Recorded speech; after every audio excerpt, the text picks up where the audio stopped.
My Grandpa Wilson and my Auntie Mary are both veterans. My Grandpa Wilson served in World War II at Iwo Jima. He was a Navy corpsman embedded with the 2nd Battalion, 4th Marines, the Magnificent Bastards. My Auntie Mary was a Marine who served stateside during Operation Desert Storm.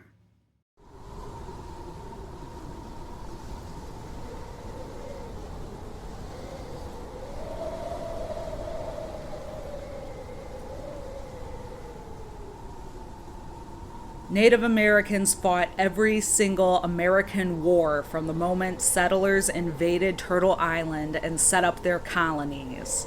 We were allies to some, enemies to others, and then we were just enemies as far as the United States was concerned.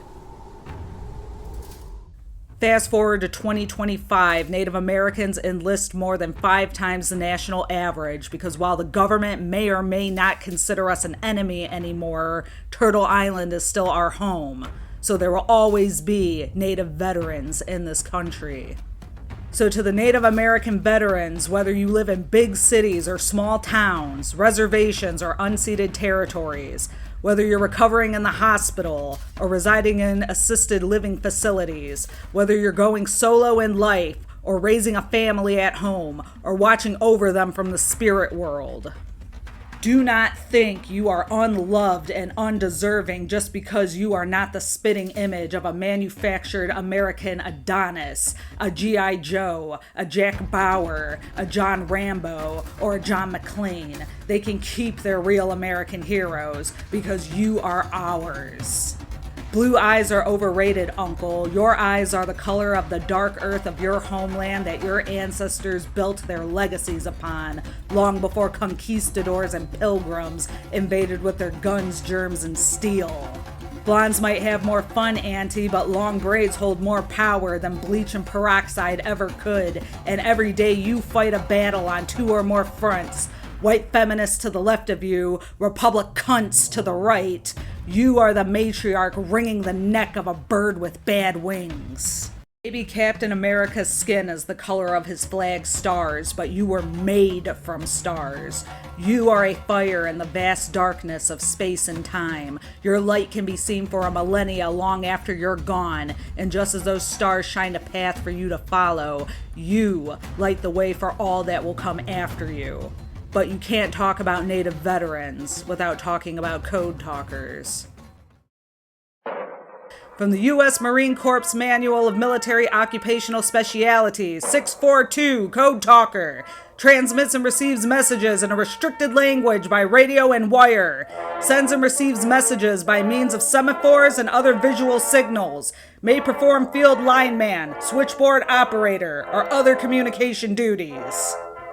You get a sense of a person's duty, but not the gravity of the person who is tasked with reclaiming a language that the government and churches did everything to beat out of them.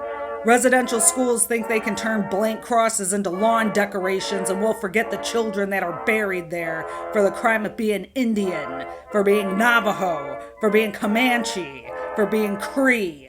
Code talkers from the First World War didn't get as much recognition, but just because you do not talk about Indians doesn't mean that we were not there in the trenches, and when that Second World War reared its ugly head, a new code was needed.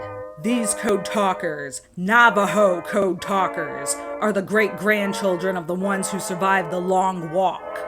White missionaries said tradition is the enemy of progress until tradition is needed to save the free world, until a military base built upon stolen Hawaiian land is bombed in a surprise attack, and suddenly America isn't interested in being neutral with Nazi Germany anymore.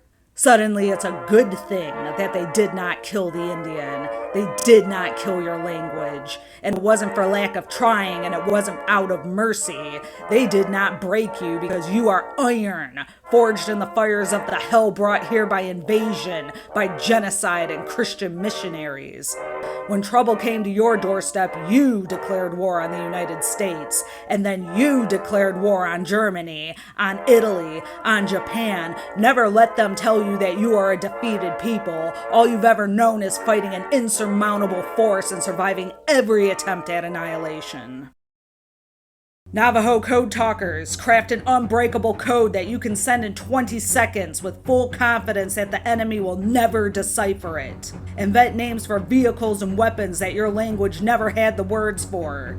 Get it right the first time, every time. You fought against the descendants of samurai and won. You are the only reason the war was won in the Pacific. On the battlefield, they were your enemies. In that moment and the years that followed, they were your enemies still. But code talkers, I ask you this.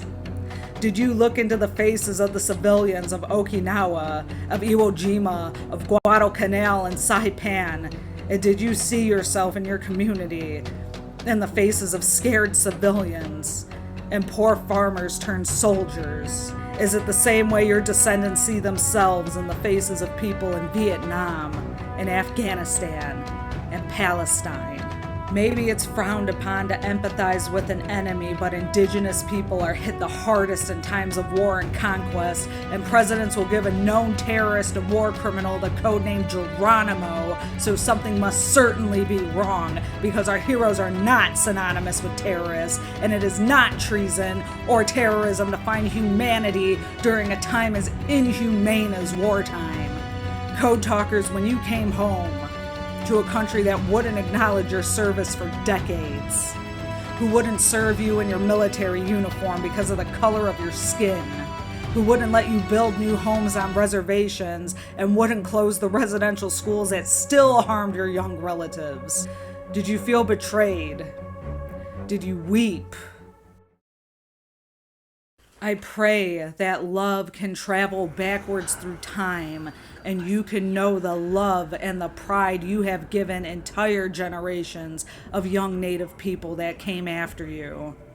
When the United States celebrates their white heroes, know that you shine as bright as the stars that our ancestors came from.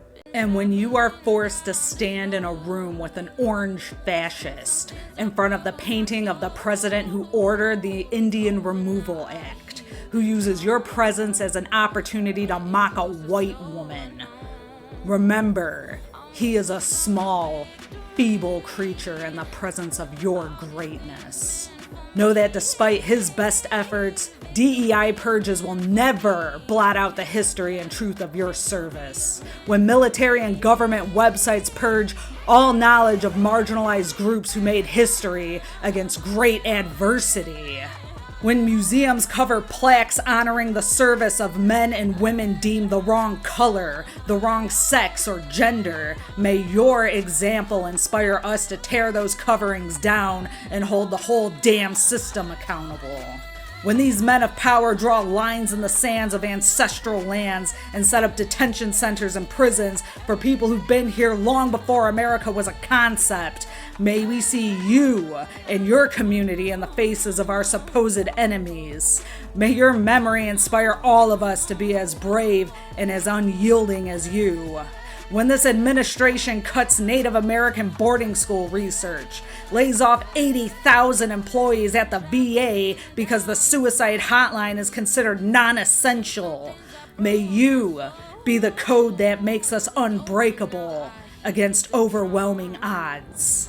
May you live forever, immortalized in language, because spoken word predates written history, and code talkers prove that language is powerful enough to last for thousands of years, end wars, and bring real change. Code talker, from the Anishinaabe woman who reads your stories to my uncle, another Native veteran, and will one day tell your stories to my young niece and nephew when they are old enough to understand the glory and the miracle that is you. Chimigwech, and thank you for your service.